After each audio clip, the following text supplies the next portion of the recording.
అమ్మల కన్నా అమ్మవు నీవే, మా జగదంబవు నీవే, మా జగదంబవు నీవే.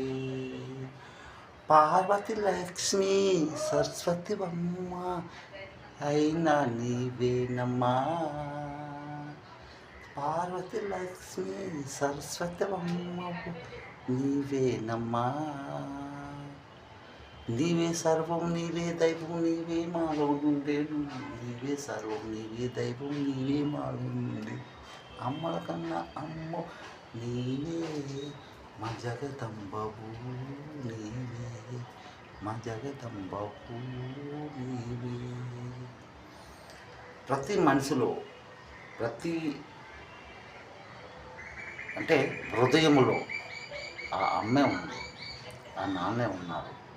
మొదటిగా అమ్మకి నాన్నకి మనము ప్రార్థన చేస్తున్నాం.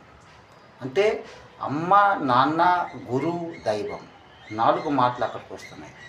మనసు నీది నాది మనం అందరిది. ఆ మనిషే ఓం సత్యము మనసు. స్వర్గలోకం ఆనందలోకం పరలోకం కన్నా మనం వెళ్ళాలంటే మనం ఇక్కడ బొంకు మాటలు ఆడుకొని ఆడిదింటి చెప్పుకొని ఈడిది ఆడికి ఖర్చించుకొని వాళ్ళ సంపదన వీళ్ళ సంపదన అంతా మనం లాగేసుకొని మనం పెద్ద పెద్ద బిల్డింగ్లు కట్టుకుంటాము అనుకుంటే మనము స్వర్గలోకం వెళ్ళడానికి దారి లేదు. నో, మనం పూజలు చేస్తున్నాము, మనము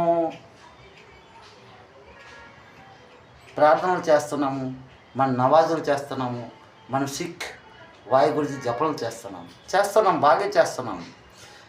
మరి డెకౌట్ అంటే మీరు చూపించడానికి చేస్తున్నారు, వీడియోలు షూటింగ్ చేస్తున్నారు, అంతా బాగుంది. కాకపోతే అందులో అబద్ధం ఉండకూడదు. ఓం సత్యం సత్యమే ఉండాలి. ఆ సత్యం ఉంటే మనకి ముక్తి మోక్ష పరలోక ప్రాప్తం అవుతుంది, లోపలికి వెళ్తాం. అయితే సత్యము ఉంటే ఉన్నదా లేదా మనలో మనమే గ్రహించాలి, గమనించాలి, ఆలోచించాలి. అది ఎలా అంటే అది ఎలా ఇంట్లో బయట ఎక్కడ మనం అబద్ధాలు ఆడకూడదండి. అబద్ధం ఆడితే అట్టుకు మెట్టుకు మన మనసు కపటం అయిపోవాలి. మనం చింతస్థూలం అవుతాము, మనం చింతలో పడతాము. సత్యమే మాట్లాడాలి. ఎక్కడ ఉన్న మాట అక్కడే ఆ మాట ఎలా మాట్లాడాలి ఆ విధంగా మాట్లాడాలి. అక్కడ కల్పించుకొని మాట్లాడామంటే మనలో మనకే మోసం. ఇది సత్యం. కమాన్ ఇన్ కమాన్ సార్. ఆఫీ విఘ్నేశ్వర అండి, ఆఫీ గణేష్ పూజ అండి. గణేశుడికి ఎన్నో పేర్లో ఓం సత్యము.